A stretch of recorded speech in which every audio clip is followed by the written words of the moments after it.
From Africa, where something big is unfolding, an energy revolution. That's what Ethiopia is calling it. This is a rugged, landlocked country located in East Africa, the Horn of Africa, and it is mired in conflict. But now Ethiopia has united to celebrate. It is all set to inaugurate GERD, the Grand Ethiopian Renaissance Dam. As the name suggests, this is a dam towering 145 meters high and stretching nearly 2 kilometers. Its reservoir is roughly the size of Greater London, or about double the size of Singapore. GERD is one of the biggest dams in the world and the biggest hydroelectric plant in Africa. It has been under construction for more than a decade now, costing Ethiopia a whopping $5 billion. It was built entirely with Ethiopian money, no foreign loans, no international aid, just people and the government funding the project. And tomorrow, Ethiopia will throw the switch. So national fervor is high, but in the Sudan and Egypt, the mood is far less celebratory. Tensions are high and the reasons run deep. And to understand why, we need to look at history and a map. This dam is built along the river Nile. Now, when we talk about the Nile, we almost always associate it with Egypt. But in reality, that is not the case. This river, the Nile, touches 10 other African countries, and the dam is built on a tributary of the Nile River called the Blue Nile.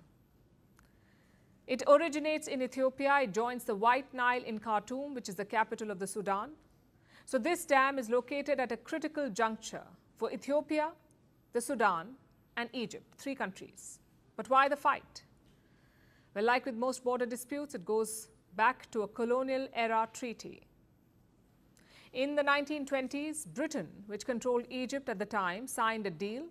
It guaranteed Egypt 80% of the Nile's waters. But Ethiopia was not consulted. And for decades, it rejected this agreement. In 2011, Ethiopia announced a new plan. They call it Project X. That plan became GERD. Of course, Egypt was not happy. 86% of the water that reaches Egypt originates from Ethiopia. And a dam would make things complicated.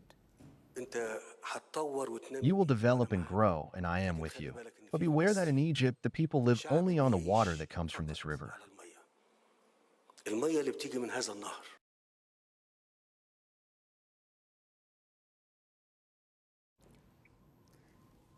Egypt lobbied the world, it warned of conflict, it threatened war, but over time, its fortune declined.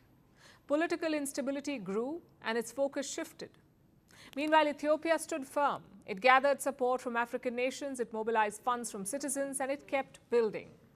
Throughout, a series of failed negotiations came and went. At one point, the US got involved. During his first term, US President Donald Trump tried to broker a deal, but Ethiopia walked away, accusing the US of siding with Egypt. To this day, the standoff continues. Ethiopia says the dam is essential. Now, this is a country that is home to 130 million people. Many are without electricity. The dam could power 60% of Ethiopia, its homes and industries. It will be a major boost to the economy. But the Sudan and Egypt fear the worst. Egypt depends almost entirely on the Nile. The Sudan too relies on it for water. They worry that Ethiopia can control the flow and use the dam as a weapon. If there's a conflict, Ethiopia can use the dam to cause destruction in both these countries without any weapons. That's what Egypt and the Sudan fear. So ahead of the inauguration, Egypt has upped the rhetoric. It says that water security is a quote-unquote red line. Will things get worse then? Realistically, a military strike on the dam is unlikely. It would be disastrous for all sides.